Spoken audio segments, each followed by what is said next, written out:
if I lay down and I play dead and I stay dead, maybe you'll get sick of being the monster out of my head, under my bed.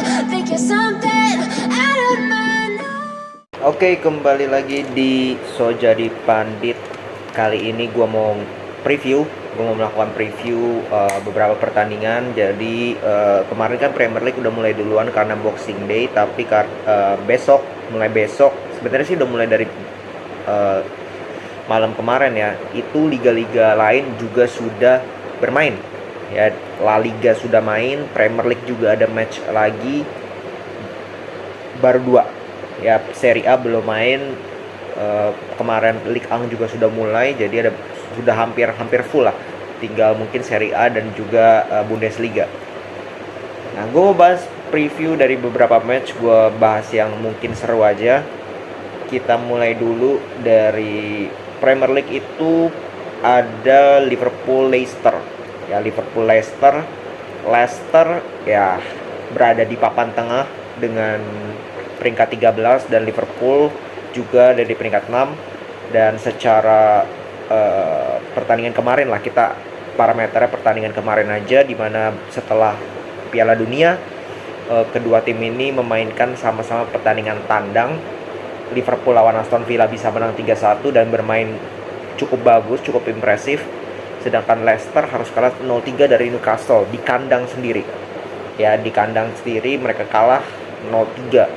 Ya, ini kan menjadi problem juga untuk Leicester ya, dimana performa mereka juga sangat jelek musim ini, sangat drop. Nah, bermain di kandang Liverpool, ya gue tidak melihat adanya kejutan dari Leicester, kecuali mereka benar-benar parkir bus misalkan, terus Liverpool kesulitan untuk bisa cetak gol, dapat 1-2 kali counter, Leicester bisa cetak gol. Selebihnya, kalau Liverpool bermain seperti pada saat melawan Aston Villa, menurut gue tidak akan kesulitan bisa Liverpool meraih kemenangan melawan Leicester. Ya, kalau nggak salah Diego Jota itu masih cedera, Firmino juga masih cedera, Luis Diaz juga masih cedera. Jadi kemungkinan starting lineup kemarin yang akan dimainkan mungkin Fabio Carvalho yang akan ditaruh di kiri ya, bukan Oxlade. Sisanya sama. Itu. Jadi gue tidak melihat ada chance dari Leicester. Sepak bola semuanya mungkin terjadi, tapi sangat sulit untuk Leicester bisa mengimbangi Liverpool, terutama Liverpool main di kandang. Itu yang makin membuat Leicester kesulitan gue rasa untuk meraih kemenangan, bahkan meraih 1 poin. 1 poin menurut gue udah maksimal. Terus kita ke besoknya, itu ada Wolves lawan Man United. Nah, ini menjadi ujian juga dari United. Wolves itu peringkat 18 ya, peringkat 18. Jadi harusnya MU dengan segala kalau gue bilang kualitas yang mereka miliki, kemarin mereka bantai Nottingham Forest dengan telak 3-0.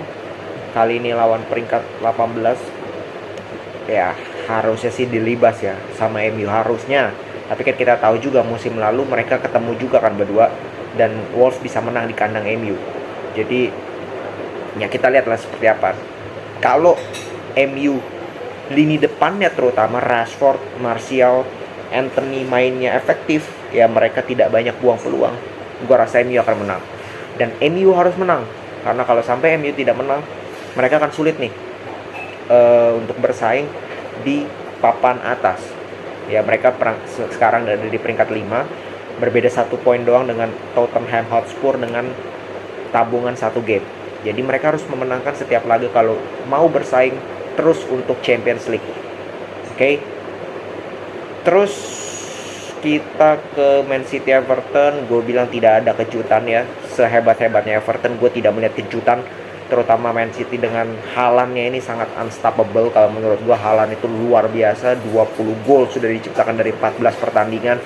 Sedangkan top skor musim lalu aja Son sama si Salah itu 23 gol. Itu satu musim. Sedangkan Haaland separuh musim aja belum. Jadi ya luar biasa gitu. Gue tidak melihat Everton bisa membuat kejutan.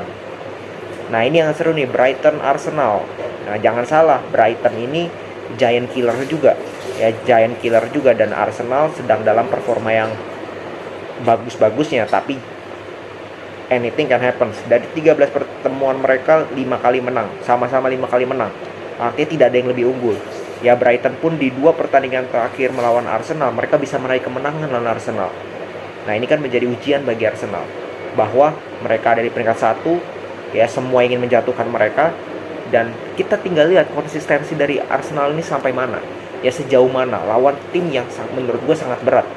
Ya Brighton dengan ditinggal Potter tapi mereka tetap bisa on fire, ditinggal Cucurella mereka masih bisa on fire.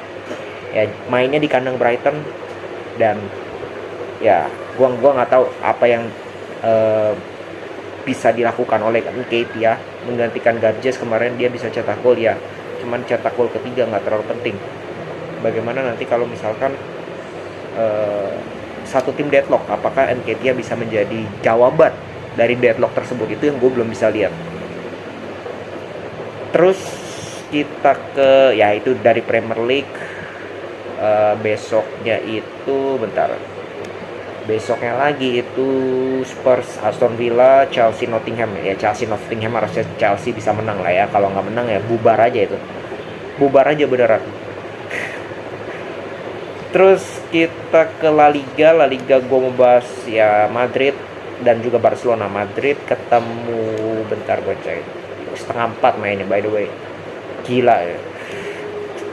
3:30 lawan Valladolid. Valladolid ini peringkat 13, jadi nggak, ya papan bawah lah, praktis papan tengah ke bawah. Dan Madrid kemarin sudah ada squad update-nya, juga turun hampir dengan full tim, cuman Mariano kalau nggak salah yang absen. Terus siapa lagi ya tuh, Vallejo atau siapa gitu. Praktis pemain-pemain yang lain inti itu main, itu dibawa dan kemungkinan akan main, kayak Modric, Kroos, Vinicius, Valverde, Benzema itu kemungkinan akan main. Jadi kalau Madrid dengan full timnya, ya gue tidak melihat Real Valladolid bisa membuat kejutan. Ya gue tidak melihat. Tapi kalau bisa aja Real Valladolid mainnya bertahan, sangat bertahan. Habis itu Madrid kesulitan. Ya karena semua tim ketika ketemu lawan yang parkir bus, mereka akan kesulitan. Bahkan 3 pertemuan terakhir Real Madrid, memang Real Madrid menang lawan Valladolid, tapi semuanya berakhir dengan skor tipis 1-0. Artinya Valladolid bisa menahan gempuran-gempuran yang dilakukan oleh Real Madrid. Ya jadi ya kita lihat Benzema itu sebelum Piala Dunia itu kurang perform ya. Kurang perform mereka, dia lebih banyak cedera, dan ketika main pun dia nggak banyak cetak gol seperti musim lalu. Jadi gue harap ini menjadi titik balik bagi Benzema. Dia tunjukkan performanya, dia sudah pensiun dari timnas, artinya dia fokus 100% di Madrid. Dan gue berharap kemenangan ini bisa diraih oleh Real Madrid, karena mereka harus tempel terus Barcelona di peringkat 1. Itu yang harus dilakukan oleh Madrid, supaya mereka tidak terlalu tertinggal lagi oleh Barcelona. Mereka selisih 2 poin dengan Barcelona. Sedangkan Barcelona akan berhadapan dengan Espanyol di Camp Nou, di kandangnya Barcelona. Ya mereka punya rekor yang sangat baik lawan Espanyol, hampir selalu bisa memenangkan pertandingan. Kecuali main di kandang Espanyol 2 kali imbang mereka bisa raih di 5 pertandingan terakhir. Jadi harusnya sih main di Camp Nou. Gue tidak melihat juga Espanyol bisa membuat kejutan. Espanyol by the way di papan bawah. Ya harusnya Barcelona kalau mereka memang ingin juara, mereka tidak ada pressure lagi di Champions League, harus mereka kejar ini. Xavi itu harus kejar La Liga, mau nggak mau. Harusnya sih mereka